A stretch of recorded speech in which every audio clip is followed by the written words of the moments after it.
இந்த மாதமும் இந்த புதிய மாதத்திலும் இதனை கர்த்தர் நம்முடைய இந்த பிரேயர் மினிஸ்ட்ரிக்கு என்று கொடுத்த அருமையான ஒரு வாக்குத்தத்தமான வசனம். ஹல்லேலூயா. ஏசாயா தீர்க்கதரிசி எழுதின புஸ்தகம் 58ஆம் அதிகாரத்தில் 10ஆம் வசனத்தின் பின்பகுதி. ஹல்லேலூயா. உங்கள் வேத புத்தகத்தை திருப்பிக் கொள்ளுங்கள், என்னோட கூட சேர்ந்து வாசியுங்கள். இருளில் உன் வெளிச்சம் உதித்து உன் அந்தகாரம் மத்தியானத்தை போல் மாறும். ஹல்லேலூயா. இருளாக இருக்கிற உங்கள் வாழ்க்கையிலே ஒரு வெளிச்சம் உதிக்கப் போகிறது. கர்த்தர் உங்கள் வாழ்க்கையிலே எப்படிப்பட்ட இருள், ஒரு அந்தகாரம், பயங்கரமான கார் இருள், ஒரு முகத்தை ஒருவர் காண முடியாதபடி, வழியதே தெரியாமல், நான் எங்கு போக, என்ன செய்ய, இனி என் வாழ்க்கை எப்படி மாறும், என் பிள்ளைங்கள் வாழ்க்கை எப்படி, திருமணம் எப்படி நடக்கும், வேலை எப்படி கிடைக்கும், வேலைவாய்ப்பு என்று அப்படிப்பட்ட கலக்கத்தோடு கூட இந்த நிகழ்ச்சி நீங்கள் பார்க்குற யாராக இருந்தாலும் கர்த்தங்களோடு கூட பேசினார். இல்லையா? உங்களுடைய இருள் வெளிச்சமாக மாறப்போகிறது. உங்கள் வாழ்க்கையில் காணப்படுகின்ற எப்பேற்பட்ட அந்தகாரங்களும் ஹல்லேலூயா அது மத்தியான வெயிலை போல் கர்த்தர் மாற அனுப்புகிறார். நீதியின் சூழ்நிலை இயேசு கிறிஸ்து உங்கள் வாழ்க்கையிலே உதிக்கும் பொழுது உங்கள் வாழ்க்கையில் காணப்படுகின்ற சூரியன் வந்தால் எப்படி பனி உருகிறமோ, நிற்க முடியாது மழை போன்ற எத்தனை பிரச்சனைகளும் அது பனி மாறி உருகும். ஹல்லேலூயா. இந்த ஏப்ரல் மாத கர்த்தர் வருகின்ற நாட்களிலே உங்களுக்கு அப்படிப்பட்ட கிருபைகளை கொடுப்பார். ஹல்லேலூயா. அதுக்கு நாம் செய்ய வேண்டிய காரியம் இந்த ஏசாயா 58ஆம் அதிகாரத்தில் ஹல்லேலூயா நீங்கள் தொடர்ந்து நம்ம தியானிக்க போகின்றோம். இந்த வசனத்தின் முன்பகுதியை நம்ம பார்த்தா இப்படியாக போடப்பட்டது: பசி உள்ளவனிடத்திலே உன் ஆத்துமாவை சாய்த்து சிறுமைப்பட்ட ஆத்துமாவை திருப்தி ஆக்கினாள், அப்பொழுது இருளில் உன் வெளிச்சம் உதிக்கும். ஹல்லேலூயா. பசியாய் உள்ளவங்களுக்கு நம்ம என்ன செய்யணும்? ஆகாரத்தை கொடுக்க வேண்டும். சிறுமைப்பட்ட யாருமற்ற நிராதரவற்ற பிள்ளைங்க இன்றைக்கி பூமி நிறைய இருக்கிறாங்க, நம்முடைய கண் முன்னாக காணப்படுகிறாங்க. நமக்கு எவ்வளோ திராணி தெம்பு இருக்கிறதோ, நம்மளால் எவ்வளோ கெப்பாசிட்டி, நமக்கு எவ்வளோ தகுதி இருக்கிறதோ, நம்முடைய வருமானத்தில் ஒரு பகுதியை பழைய ஏற்பாட்டு நியாயப்பிரமாண காலங்களில் ஹல்லேலூயா யாத்திராகமத்தை பார்க்கும் பொழுது ஆண்டவர் ஹல்லேலூயா அநேக காரியங்களை கூறிக்கொண்டே இருப்பார். ஹல்லேலூயா. அதில் ஒரு காரியம் ஹல்லேலூயா யாத்திராகம் புஸ்தகம் 22ஆம் அதிகாரத்தில் 21ஆம் வசனத்துலேருந்து இப்படியாக போடப்பட்டது. யாத்திராகமும் 22. ஹல்லேலூயா.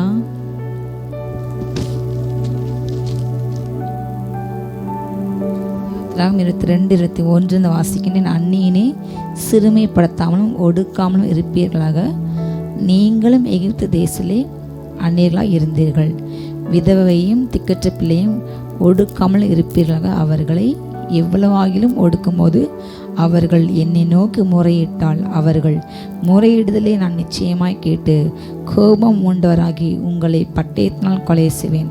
உங்கள் மனைவிகள் விதவைகளும் உங்கள் பிள்ளைகள் திக்கற்ற பிள்ளைகளும் ஆவார்கள். உங்களுக்குள் சிறுமைப்பட்டிருக்கிற என் ஜனங்களில் ஒருவனுக்கும் நீங்கள் பணம் கடனாக கொடுத்திருந்தால் வட்டிக்கு வாங்கியவர்கள் போல் அவனிடத்திலே வட்டி வாங்க வேண்டாம்.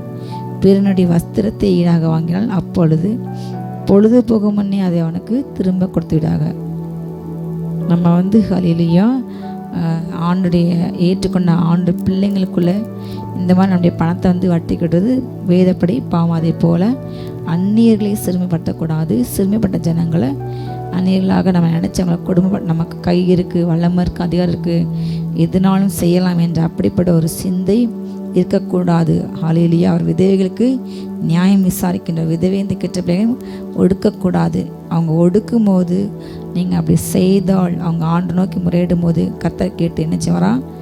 கோபம் ஒன்றாகி பட்டயத்தான் கொலை செய்வார். அப்புறம் உங்கள் மனைவிகளே எப்படி ஆயிடுறாங்க? விதையாயிடுறாங்க. உங்கள் பிள்ளைங்க திக்கெட்டு போயிடுவாங்க. இது ஒவ்வொரு அந்த யாத்திராகமத்தில் முழுவதுமாக இருக்கும். ஹல்லேலூயா. அவர் சிறுமைப்பட்டவனுக்கு அடைக்கலமானார். வேறு அநேக இடத்துல அடைகிறது. விதவைகளுக்கு தகப்பன், சகாயர், திக்கற்றவர்களுக்கு சகாயர், தனிமையான வீடுவாசல் ஏற்பட்டு கொடுக்கின்றவர். ஹல்லேலூயா. சிறுமைப்பட்ட காலங்களில் சிறுமைப்பட்ட நெருக்கப்பட்ட பிள்ளைங்களுக்கு அவர் தஞ்சம். சிறுமையான பக்கம் ஆண்டு இருப்பார், அதிகமான பக்கம் இருக்க மாட்டார். பணம் இருக்குது, அதிகாரம் இருக்குங்கன்னு உலக மனுஷங்க நம்புவாங்க, ஏமாந்து போவாங்க. ஆனால் ஆண்டோர் அப்படி அவர்கிட்ட பட்சபாதம் இல்லை, பரிதானம் வாங்கி நியாயத்தை புரட்டவே மாட்டார். ஹல்லேலூயா. அவர்கிட்ட எதுவுமே பழிக்காது. ஹல்லேலூயா. இன்றைக்கு உலகத்தில் நீதி ஸ்தலத்தில் அநியாயம் இருக்கின்றது. காவல்துறையில் எல்லா இடத்துலையுமே அரசு துறை நிறுவனங்களில் பணம் இருந்தால் அவங்க பக்கம்தான் இன்றைக்கு நியாயம் வழங்கப்படுகிறது. ஏழை மக்கள் பக்கத்தில் தவறே இல்லை, நியாயம் இருக்குதுன்னாலும் ஏழையோட சொல்ல அம்பலத்துக்கு ஏறாத மாதிரி அவங்க பணம் உள்ளவங்க, அதிகாரத்தை உள்ளவங்க மறைவாக இருந்து என்ன செஞ்சாலும் என்ன ஏவினாலும் அது வெளியே தெரிஞ்சாலும் அதை சப்போர்ட் பண்ணுற குரூப் தான் இன்றைக்கு அதிகமாக இருக்காங்க. தீமையான நபர்களுக்கு சப்போர்ட் பண்ணி அவங்கள ஆதரித்து அவங்க பணத்தினால் அதிகாரத்தினால தனக்கு ஒரு ஆதாயம் வரும் என்று அதை கண்டு காணாமல் அவங்கள ஆதரிக்கின்ற கூட்டம் அதிகரித்துட்டு இருந்த கடைசி காலங்களில் மனிதர்கள் பணப்பிரியராக மாறிட்டாங்க. தற்பெருமை வீம்புக்காக நல்லோரை பயக்கிறாங்க. நல்ல கருத்தை சொல்கிறவங்கள, நல்ல கருத்துக்கு நிற்கிறவங்கள அவங்கள எவ்வளவு ஆபாசமாக பேச முடியுமோ, தூஷிக்க முடியுமோ, வேதனைப்படுத்த முடியுமோ, குற்றப்படுத்த முடியுமோ அவங்கள அப்படிப்பட்ட செய்யாத குற்றத்தை வீண் பழி சுமத்தி அவங்க கேரக்டர் அசாசினேட் பண்ணி இப்படிப்பட்ட காரியங்கள் கடைசி காலங்கள் அதிகமாக காணப்படுகிறது. ஹல்லேலூயா. கர்த்தர் இதை அருவருக்கின்றார். ஹல்லேலூயா. அப்படிப்பட்ட காரியங்கள் உலக பிள்ளைங்களில் காணப்படலாம். உலக மனிதர்களில் நான் ஆண்டவரை ஏற்றுக்கொண்ட ரத்தம் கழுவப்பட்ட நான் அவருடைய சந்ததி என்று சொல்கின்ற பிள்ளைங்களை காணப்படக்கூடாது. நாம் அவருடைய பசியை நாம் பார்த்து நம்முடைய தொழிலில் நமக்கு வருகின்ற ஹல்லேலூயா நீங்கள் எந்த டிபார்ட்மெண்ட் இருக்கீங்களோ அந்த இடத்துல ரட்சிக்கப்பட்ட பிள்ளை, அவனுடைய பிள்ளை என்கிற சாட்சி விளங்கத்தக்கதாக மற்றவர்கள் வாங்குறது போல் லஞ்சம் வாங்காமல், மற்றவங்க சிறப்பில் நியாயத்தை புரட்டாமல், மற்றவங்க சிறப்பில் அநீதிக்கு துணப்பாகாமல் எதிர்த்து நிற்க வேண்டும். ஹல்லேலூயா. எல்லா இடங்களையும் ஆண்டு நாமத்தை நினைச்சினா மகிமைப்படுத்த வேண்டும். ஹல்லேலூயா. அப்பொழுது கர்த்தர் இருளில் வெளிச்சம் உதிக்கும், சிறுமைப்பட்ட ஆத்மாவை திருப்தியாக்க வேண்டும். இந்த 58ஆம் அதிகாரத்தில் ஆரம்பத்திலிருந்து சொல்கின்ற ஒரு காரியம் 3ஆம் வசனத்தை நான் வாசிக்கிறேன். 3ஆம் வசனத்தில் 5ஆம் வசனம் வரை நாங்கள் உபவாசம் பண்ணும்போது நீ நோக்காமல் இருக்கிறது என்ன? நாங்கள் எங்கள் ஆத்துமாக்களை ஒடுக்கும்போது நீர் அதை அறியாமல் இருக்கிறது என்ன என்றார்கள்.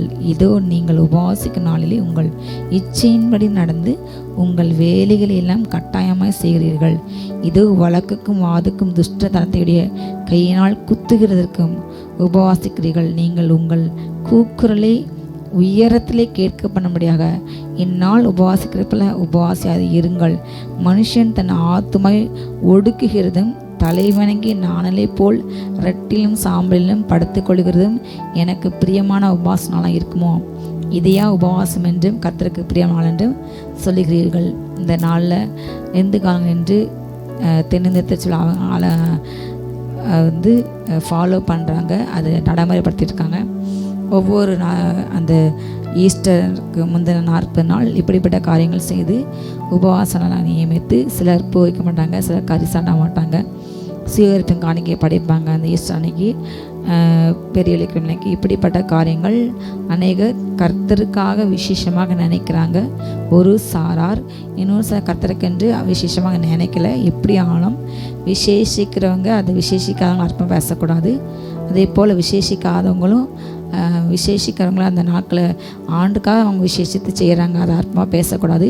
பூசிக்கிறன்னு புசியாக திருப்பவனை அர்த்தமாக பேசக்கூடாது, புசியாக திருப்பணும் பூசிக்கிறன்னு அர்த்தமாக பேசக்கூடாது. ஆனால் இன்றைக்கு பரியாசம் பண்ணுறாங்க, தாங்கள் செய்கிறது சரி என்று, தாங்கள் செய்தால் சரி நாங்கள் என்று ஒவ்வொருக்கும் அப்படிப்பட்ட ஒரு எண்ணம் இந்த கடைசி காலங்களும் காணப்படுகிறது. அதே போல் இந்த உபவாச நாளில் ஆண்டர் வச்ச நோக்கம், இந்த சபைக்கு அவங்க செய்கிற நோக்கம் ஒவ்வொருவரும் ஆண்டரை போல் தாழ்மையாக மாறணும், அன்பாக மாறணும், பிறரை நேசிக்கணும், பிறரை கனம் பண்ண வேண்டும். ஹல்லேலூயா. அப்படிப்பட்ட எண்ணங்கள் வர வேண்டும். வாழ்க்கையில் ஒரு துளிர்விட அனுபவம், பழைய பாவ மனுஷனுடைய சாயலை கலந்துட்டு புதிய மனுஷனாக மாற வேண்டும். ஒவ்வொரு வருடமும் சபைகளில் வைத்த நோக்கம் இதுதான்.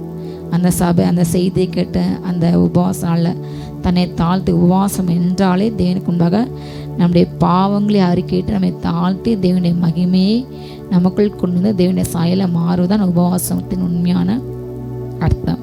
இன்றைக்கு இதை சபைகள் மறந்து, மக்கள் மனுஷங்க மறந்து கேட்குறாங்க, நாங்கள் உபவாசம் பண்ணி இருக்கோம், நீங்கள் எங்கள் ஜெபத்தையே கேட்கலன்னு சொல்லி அவங்க சொல்கிறாங்க. ஆனால் ஆண்டு சொல்கிறாரு, நீங்கள் என்ன பண்ணுறீங்க? நீங்கள் உங்கள் இஷ்டப்படி, உங்கள் மனசு என்ன தோணுதோ, உங்கள் இச்சையின்படி நடக்கிறீங்க.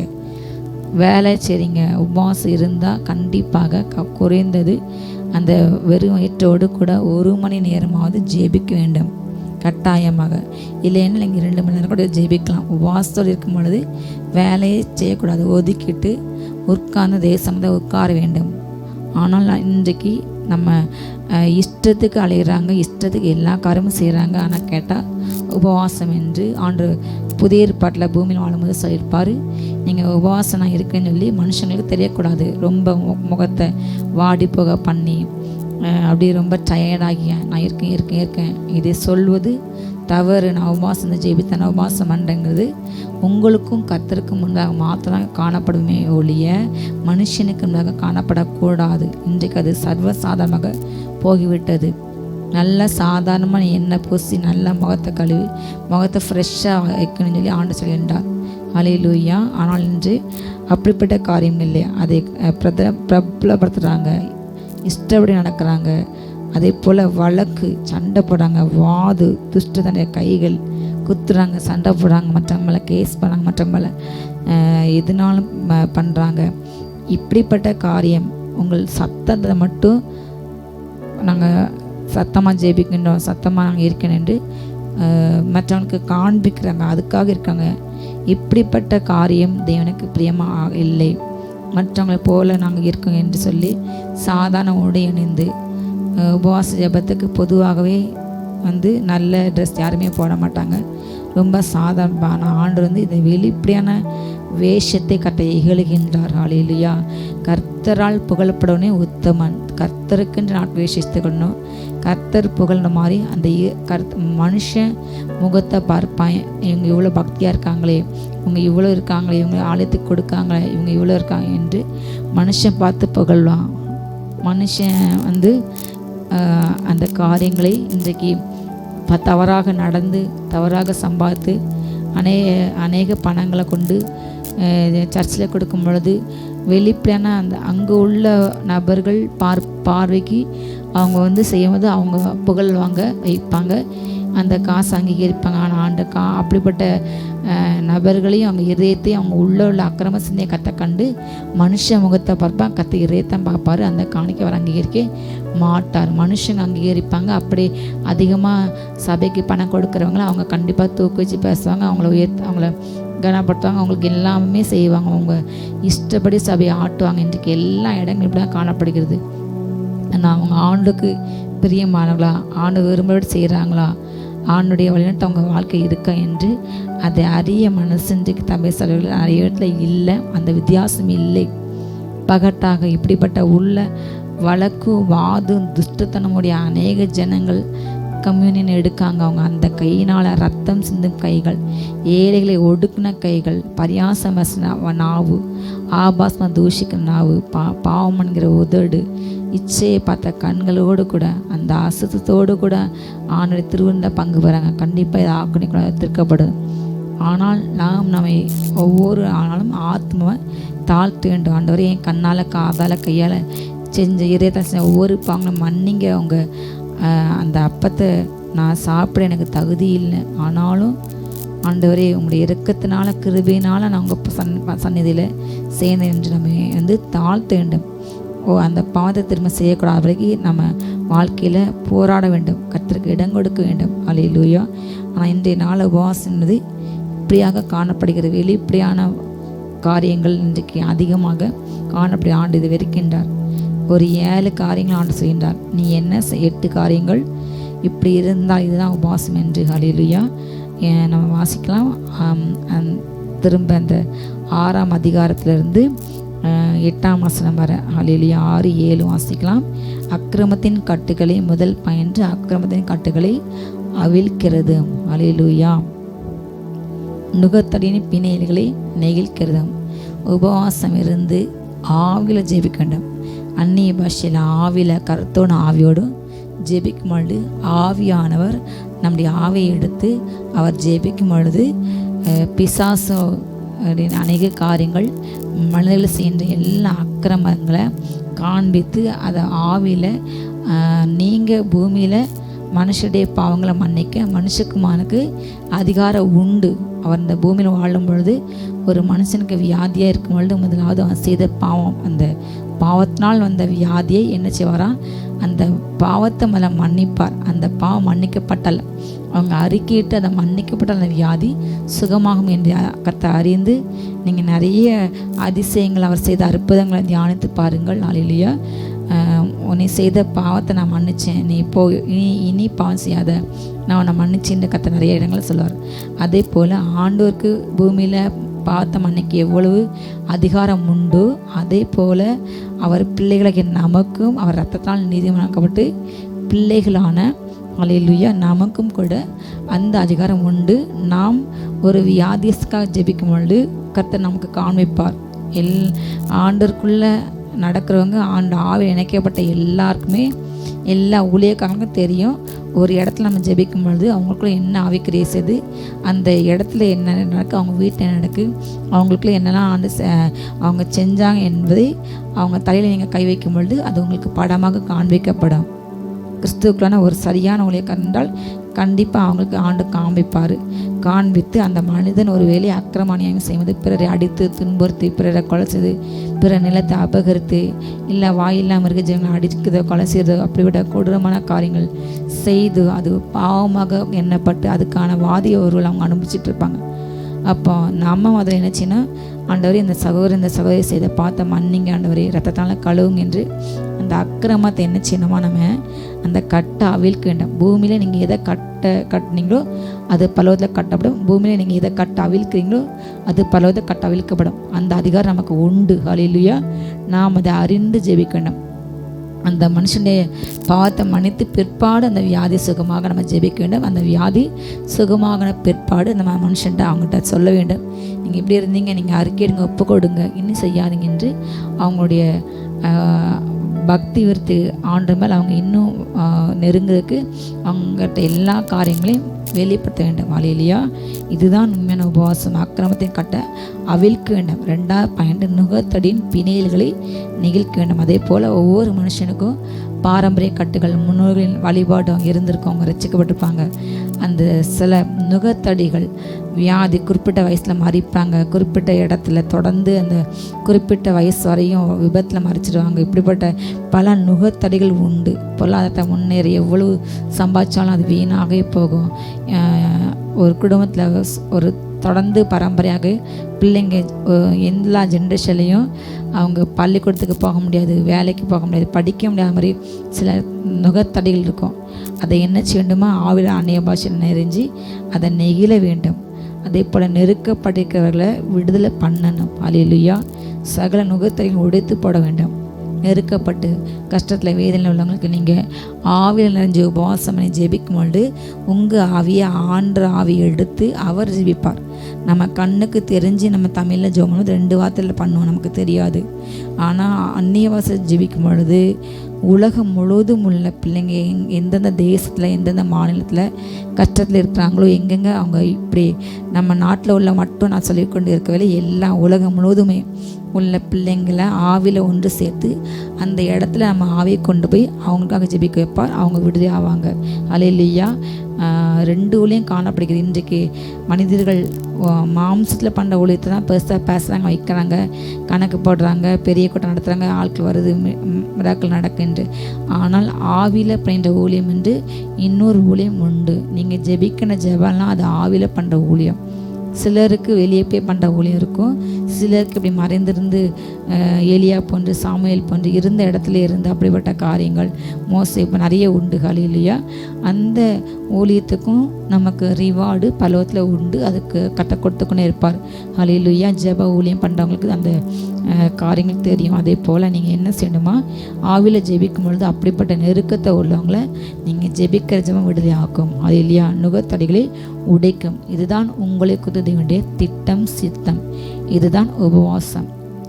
ஆனால் ஜனங்கள் உபவாசிக்க ஜெபிக்கிறாங்க, வெளியே வந்து அந்த ஜனத்தை கொடுத்து ஒருத்தரத்தை பார்த்து இன்னொருத்தர் குறை சொல்லாங்க, முறுமுறுக்காங்க, முறையிடுறாங்க, அவங்கள தவறாக பேசினால் இதை கத்த அறிவிக்கின்றார். இதுவே எனக்கு ஏற்கின்ற உபவாசம். அடுத்த பாயிண்ட்டு 5வது பாயிண்ட்டு, பசியுள்ளவனுக்கு உன் ஆகாரத்தை பகிர்ந்து கொடுக்கிறது. யார் கரையோடு இருக்கிறாங்களோ உங்கள் கண்ணுக்கு முன்னாடி ஒருத்தங்க கஷ்டப்பட்டு அவங்களுக்கு உதவி செய்யணும். உங்களுக்கு உதவி செய்யும் மனம் வேண்டும். உங்களுக்கு பணம் இருந்தால், தகுதி இருந்தால், உங்களால் முடிஞ்ச அளவு அதிகமாக இவ்வளோதான் கொடுக்கணும் என்று ஆண்டு கட்டாயப்படுத்தவே இல்லை. பழைய ஏற்பாட்டில் தசமகம் உண்டு. அதே போல் புதிய ஏற்பாட்டிலே கட்டாயம் கிடையாது. ஆனால் உங்கள் முழு மனதோடு கூட நீங்கள் அமுக்கி குலுக்கி சரிஞ்சு எப்படி கொடுக்கீங்களோ, நீங்கள் எந்தளவுக்கு கொடுக்கணும் அந்தளவுக்கு உங்களுக்கு ஆசீர்வாதம். உங்கள் தகுதிக்கு, உங்கள் திராணிக்கு எவ்வளோ கொடுக்க முடியுமோ. ஏழை விதை 2 காசு தான் போட்டால் அவர் திராணிக்கு தன்னுடைய வருமானத்துக்கு, தன்னுடைய ஜீவியத்துக்குள்ள எல்லாத்தையும், வாழ்க்கைக்கு தேவையான எல்லாத்தையும் கத்திருக்குன்னு நான் கொடுக்குன்னு சொல்லி போட்டால் அதை தான் ஆண்டு பார்த்தாரு. 500, 10,000, 5,000, 1000 ரூபாய்க்கு மேலே 2,000, 3,000 கொடுத்தவங்களாம் ஆண்டு பெருசாக பார்க்கலை. அதெல்லாம் அவர் தூசி நான் நினைப்பார். ஏன்னா பரலோகத்தில் தங்கமே தரையில் உள்ள மண்ணு தான், தரை தான். ஸோ தங்கம் இங்கே பெருசாக காணப்படுது. பரலோகத்தில் தங்கம் தான், பேசிக்கே தங்கம் தான். வெளியேறப்பெற்ற மாணிக்கங்கள், எஸ்பி, இந்திரநீலம், சுனீரம், படிகை பச்சை, மரகதம், சந்திரகாந்தம், இந்திரநீலம், இப்படி பல காரியங்கள், பல வெளியேறப்பெற்ற கற்கள் கட்டப்பட்ட வீடு உண்டு. தங்க ஸ்டார்டிங் ஆண்டோர் அதை பெருசாக பார்க்க மாட்டா, நினைக்க மாட்டார். அதே போல் எருசலேம் தேவாலயம் பல விதமான விலையேறப்பட்ட கற்களால் அலங்கரிக்கப்படுறது பார்த்து பிரமிச்சு எல்லாரும் சொல்கிறாங்க, பாருங்கள் எங்கள் ஆலயம் எப்படி என்று. ஆண்டு அதெல்லாம் இந்த ஆலயமாக இடிக்கப்பட்டு போகும்னு சொல்லி ஆண்டு சொல்கிறாரு. அவ்வளோதான். பாஸ்ட்டை பார்ப்பார். மனிதனுடைய சரீரம் வருகை தான் உலக பிரகமாக மறைக்கிறவங்களுடைய சரீரம்லாம் மண்ணுக்கு போகும், மண்ணுக்கு இரையாகும். ஆனால் ஆண்டுக்குள்ளே மறைக்கிறவங்க சரீரம் ஆண்டுக்குள்ளே மருவமாகும், ஆத்மாவட்ட போகும். மனுஷன் மண்ணுன்னு கத்த நினைக்குறின்றார். மனுஷனுடைய எல்லா புகழ், படிப்பு, செல்வம், அதிகாரம் நிலையானது அல்ல. இன்றைக்கு பணம் இருக்குது, பதவி இருக்குண்டு, என்னால் என்ன செய்ய முடியும், என் கையில் ஒப்பு கொடுக்கப்படலை என்று ஒரு கூட்டம் இன்றைக்கு எழும்பி நல்லோரை பகிக்கிறாங்க, நல்லோருக்கு துன்பப்படுத்துகிறாங்க. அவங்க பண்ணுற தவறை செய்கிறவங்கள கொலை பண்ணுறாங்க, அவங்கள தண்டிக்காங்க, அவங்கள இதை பிளாக் பண்ணுறாங்க, அவங்களுடைய Facebook account block, YouTube account block பண்ணுறாங்க.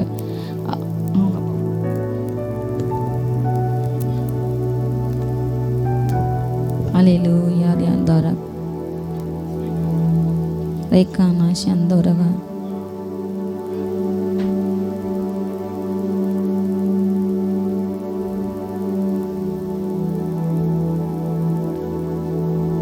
பசியுள்ளவனுக்கு நம்முடைய ஆகாரத்தை நிச்சயம் பகிர்ந்து கொடுக்க வேண்டும். ஹல்லேலூயா.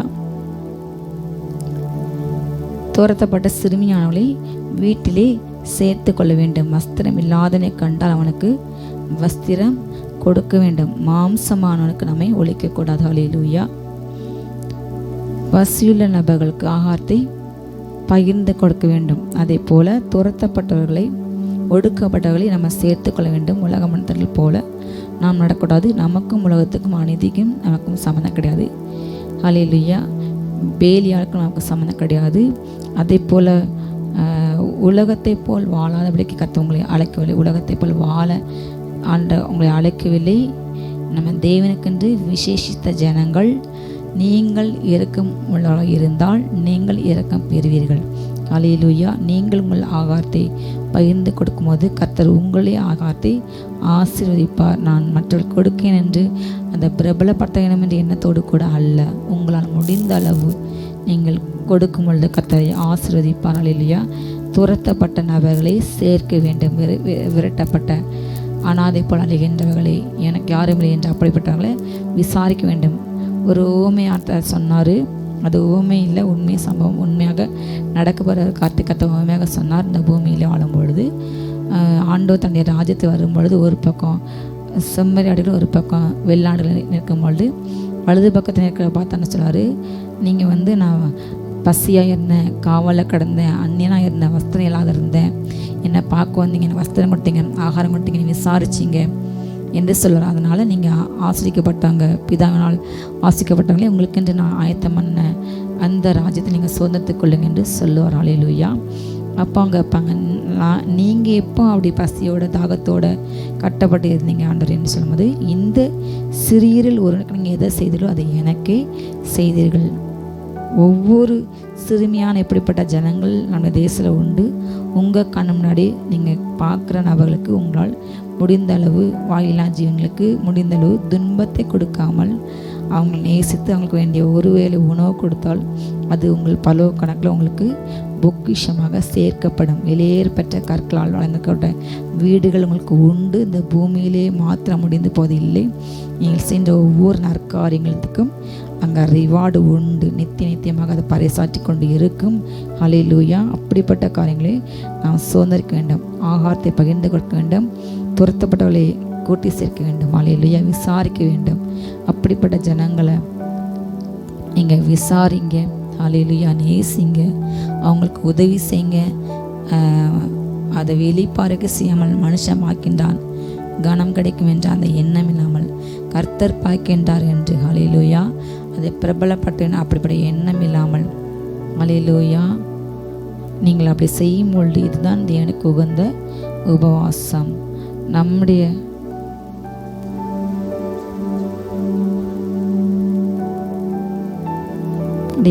சந்த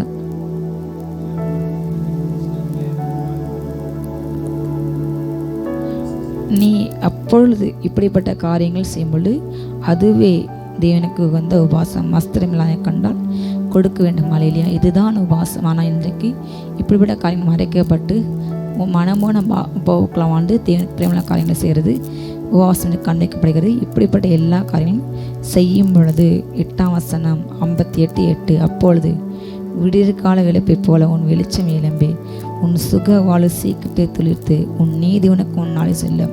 கர்த்தருடைய மகிமை உன்னை பின்னாலே காக்கும். ஹல்லேலூயா.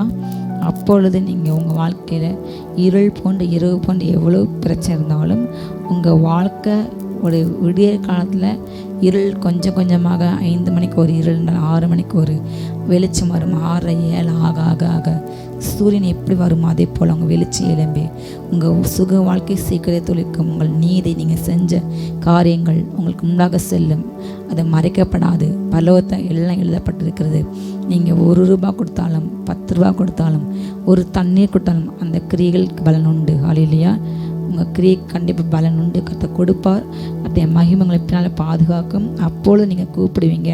9ஆம் வசனம் அப்பொழுது நீ கூப்பிடுவாய், கர்த்தர் மறுத்திற்கு கொடுப்பார். நீ சத்தமிடுவாய், இதுவும் நான் இருக்கிறேன் என்று சொல்லுவார். நுகத்தடியையும் விரல் நீட்டலையும் நிபச்சலையும் நீ உன் நடுவிலிருந்து அகற்றி பசியில் நடத்திலே உன் ஆத்மாவினை சாய்த்து சிறுமைப்பட்ட ஆத்மாவையும் திருப்தி ஆக்கினாள். அப்பொழுது இருளில் உன் வெளிச்சம் வைத்து உன் அந்தகார மத்தியானத்தைக்குள் மாறும். ஹல்லேலூயா.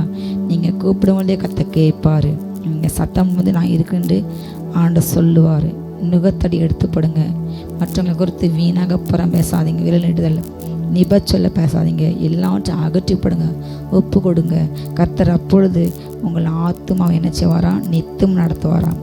எவ்வளோ வர சந்தாலும் இந்த பூமியில் இனி வருகின்ற காலங்களில் இயற்கை பேடர் அழிவோ இது வந்தாலும் உங்கள் ஆத்மா கத்த திருப்தியாக்கார். உங்கள் எலும்பு ஸ்ட்ராங்காக மாறும். நீங்கள் எப்போவுமே ஒரு தண்ணீர் பக்கத்தில் உள்ள தோட்டம் போல, மரம் போல, வற்றாத நீரூற்று போல செழிப்பாக இருப்பீங்க. ஹல்லேலூயா. கடைசியாக உன்னிடத்திலிருந்து தோன்றின ஜனங்கள், உங்கள் வெளிச்சத்தில் ரட்சிப்பின் வெளிச்சத்தில் உதிக்கிற ஜனங்கள் பாலாய் கிடந்த பூர்வமில் பாலாய் கிடந்த ஸ்தலங்களை கட்டுவாங்க. தலைமுறையாக இருக்கும் அஸ்திபாரத்தெலாம் நீங்கள் கட்டுவீங்க.